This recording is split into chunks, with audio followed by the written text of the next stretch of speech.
recognized as one of today's premier performers and advocates of contemporary music. She has enjoyed close collaboration with a roster of composers too long to list, and truly has been a catalyst and an inspiration for some important new works and new pieces. Ms. Chang's recordings have earned her numerous accolades, including the 2009 Grammy for Best Instrumental Solo Performance and a recent Grammy nomination for last year's release, The Edge of Light. A very active performer, Ms. Chang presents recitals and concerts throughout the country with appearances at Carnegie Hall, Tanglewood, to name a couple, and performs with major orchestras, including our own Los Angeles Philharmonic.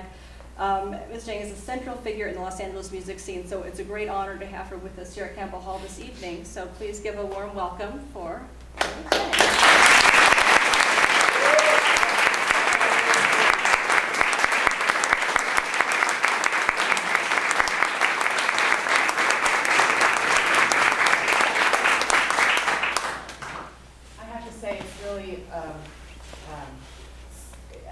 Mind-boggling to me that I think you're doing such amazing things here.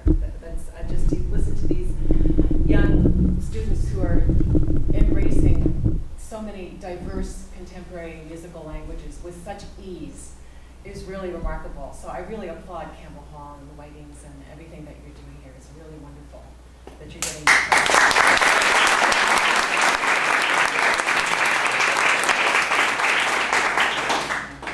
by György Ligeti is one of the iconic pieces of the 1960s. It was during a time that Ligeti, first of all, he's known as one of the European avant-garde composers.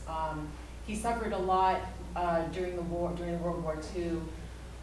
Came out of it with a kind of dark sensibility, and as well as a very a sense of kind of a dark sense of humor as well.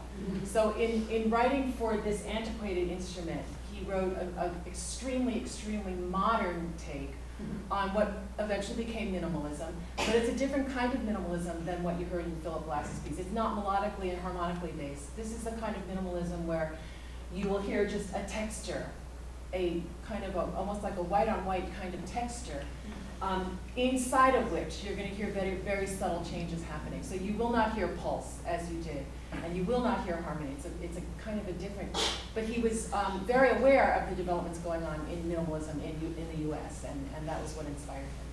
So this is called Continuum by György Ligeti.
First, I would like to thank the junior curators and Joe Sola, the gallery manager.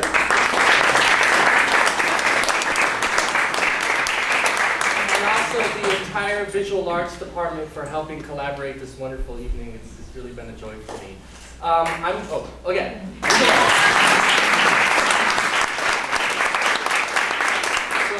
I would like to introduce our another special guest with us here tonight, Campbell Hall parent and film composer Michael Giacchino.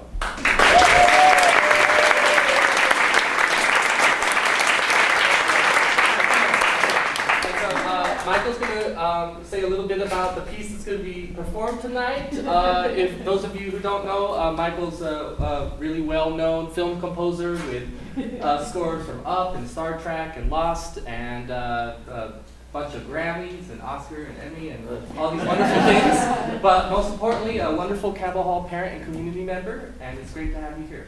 Thank you. Thank you.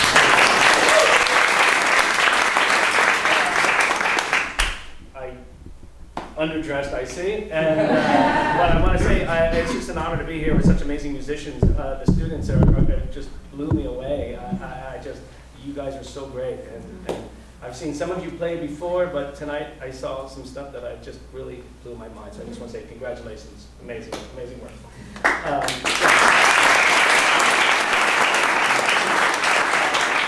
want to just talk a little bit about my garage. I was cleaning out my garage a couple months ago, and I found a canceled check from a long time ago when I lived in New York City, and it was for a place called the Juilliard School.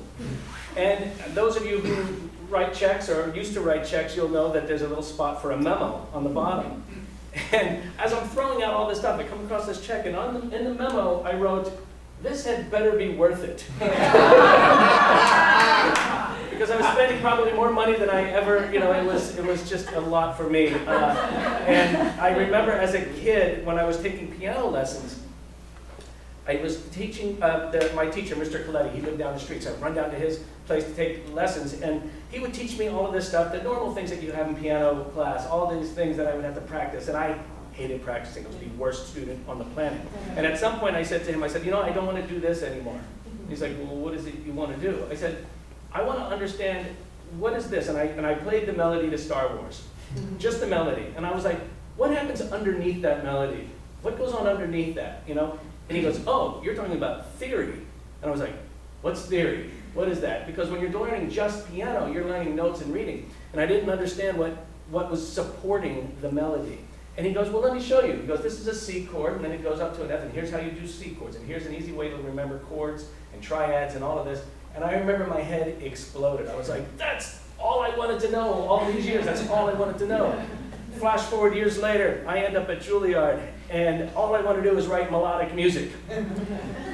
That is the last thing they wanted me to do, was write melodic music. And I remember being in this class, and Professor Wolf was his name, I believe, and everything I handed in, I failed because it had some sort of melody in it, And I just kept wanting to write melodies, and it was just like, no, sorry, all wrong, all wrong. And I left that experience feeling really like angry at 20th century music. I was like, I hate 20th century music. I don't want to do that anymore. I'm never going to do that again. Flash forward another bunch of years, and I'm working on a show called Lost, which is pretty much nothing but 20th century style music. And at that point, I remember looking back going, thank God that I took that class and then I studied that, because it really gave me the tools to experiment and do different things. And I started seeing this music in a much different light than I had when I was younger. And it was a really sort of wonderful kind of circle of events that happened. Then time goes on, and I get this incredible request from Gloria here to write a piece of music for her, which I was shocked that she even knew who I was, or even wanted me to write something for her. But it's a wonderful sort of getaway as a composer for film to be able to write something that has no boundaries. Usually I'm locked into a story, I'm locked into a character or a length of time, and what she was giving me was an opportunity just to write whatever you want. So what I decided to write about, because she goes, but I need a title, because we're printing the booklets. I hadn't even written it yet. And I said, I don't know, let's call it Composition 430. And she was like, that's mysterious, what is that? So that was the address of my parents' house where I grew up, was 430. So that's all I could think of. And then as I sat down to write it, I used that as an idea for, well, it was just really sort of a reflection of my childhood. So this piece of music is a reflection of where I grew up. So I want to thank Gloria for helping to be the catalyst to create this, so, and for playing it, and it's been wonderful to work with you, so, thank you. Well, it's not over yet, I hope. And it's melodic music. But the other, from my point, it's great to actually have the composer here to work with, to discuss things. Do you like it this way, or do you like it that way? What about this idea? And that's, wouldn't it be great if we could tap Beethoven on the shoulder and ask him some questions? So the opportunity to work with a composer who's right here is really one that I always cherish. And in Michael's case, it's just the sweetest piece, and he's a sweet guy. And I always see the composer in the music. I can discern the personality in there, and I think you will too.